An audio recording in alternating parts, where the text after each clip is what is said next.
It was definitely God's hand leading me here. I was finishing up my PhD in my last year of my PhD at the University of Alabama, and I was applying for any job that fit my area of expertise. So I applied to George Fox. They flew me out for an interview and offered me the job shortly thereafter. So it was all happened within the span of just a few weeks to make the decision to come to George Fox and uproot and move across the country, but it was the best decision. My name is Gina Johnson, and I am a former professor of political science and international relations at George Fox. I came in 2015, and I was a professor until 2023, and then I left that position to stay home with my son, and so now I'm just doing some adjunct work on the justice class.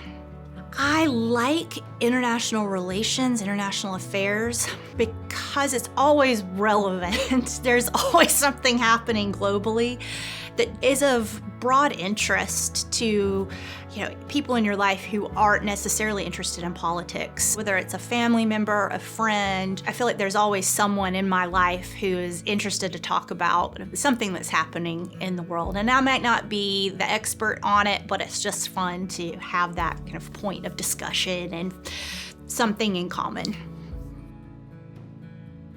I love to do yoga. I can build strength at the same time that I'm stretching, and it is just an exercise that feels good for my body. I do love walking. I love riding a bike. I love swimming, but yoga is kind of accessible for me. Sometimes those other activities aren't always the most accessible in my season of life.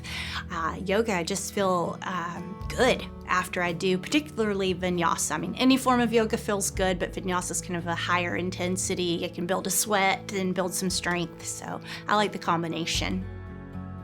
I love when I am able to help students in the classroom clarify perhaps a concept or a term or an event that they're previously unfamiliar with. So they may have heard a lot about terrorism. And I love helping students think through, how do we unpack whether or not an event actually meets the definition of terrorism, or if something actually meets the definition of genocide.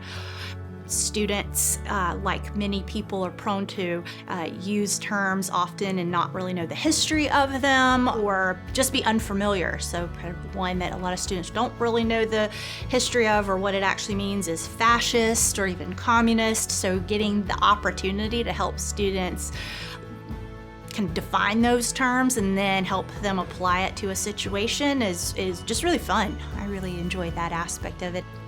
I would hope that students come away from my classes having a better understanding that very few things, if anything in the world, are black and white.